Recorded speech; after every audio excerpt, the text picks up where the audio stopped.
Ini itu Zenfone 5 yang rilis di tahun 2018 kemarin. Dan sekarang sudah tahun 2020, ya berarti sekitar 2 tahun berlalu sejak di launchingnya HP ini.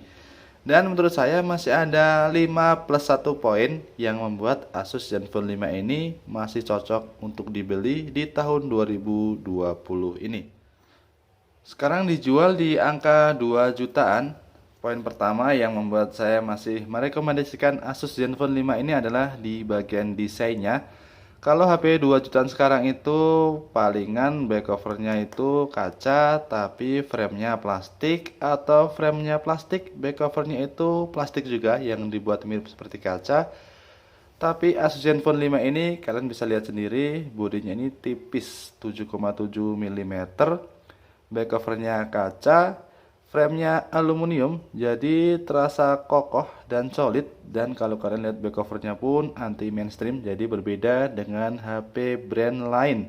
Pokoknya untuk urusan desain ini masih cakep. Mungkin kalau dinilai, mungkin kalau 1 dari 10 itu nilainya 8. Yang kedua, di bagian layarnya ini pakai panel IPS LCD, bentangnya 6,2 inci, resolusinya Full HD Plus dan sudah dilapisi Corning Gorilla Glass. Ini pasti pakai model poni ya, seperti di iPhone X.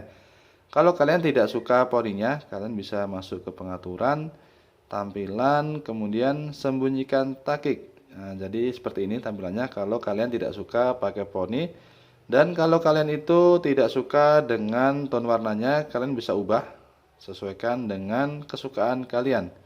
Mau di agak hangatkan atau agak kuning bisa. Mau dijadikan lebih putih juga bisa.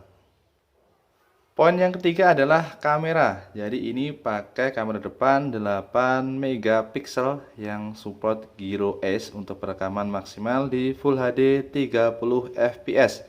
Sedangkan untuk kamera belakangnya ini ada dual kamera 12 megapiksel yang sudah ada OIS-nya, kemudian support gyro Ace juga.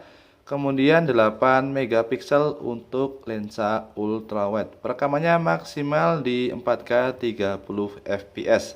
Coba kalian lihat, HP apa yang harga 2 jutaan sudah ada OIS-nya dan itu barang baru plus garansi resmi. Tentu kalian akan susah mencari lawan untuk Asus Zenfone 5 ini. Dan untuk mode manualnya, kalian bisa ubah pengaturan fokusnya, shutter speed, ISO, dan white balance sesuai dengan keadaan atau sesuai dengan settingan yang kalian inginkan. Poin yang keempat adalah Asus Zenfone 5 ini sudah dual speaker stereo, jadi suaranya kenceng dan tidak pecah walaupun kita set di volume tertinggi. Speakernya yang satu di bagian bawah sini dan yang satu di bagian earpiece. Coba kalian simak contoh suara dari Asus Zenfone 5 ini. Kepala charger yang outputnya sudah lumayan besar, yaitu 5 volt 2 ampere alias 10 watt, dan kabel data Type-C. Jadi kita tidak dapat anti gores bawaan maupun jellycase bawaan. Gimana? Suaranya bagus apa tidak di Asus Zenfone 5 ini? Kemudian poin yang kelima adalah apa ya, coba tebak. HP ini tuh ada NFC-nya. Jadi mungkin ada yang tanya, "Bang, ada NFC-nya tidak HP ini?" Ada NFC-nya tidak. Padahal sebenarnya fitur ini jarang dipakai. Cuman kalau ada NFC itu HP lebih bermanfaat ya. Lebih banyak kegunaannya dan kerasa HP-nya lebih mahal.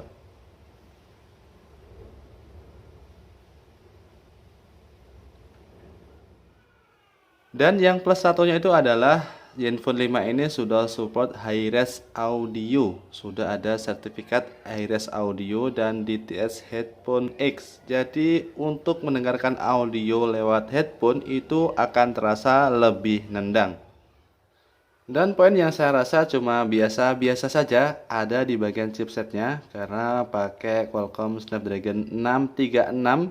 Kemudian RAM-nya 4 GB, memori internalnya 64 GB, dan baterainya 3300 mAh. Jadi menurut kalian apakah si Asus Zenfone 5 ini cocok menyandang gelar sebagai handphone terbaik atau terkomplit fiturnya di harga 2 jutaan? Silahkan tulis pendapat kalian di kolom komentar. Dan sekian dulu, sampai jumpa di video selanjutnya.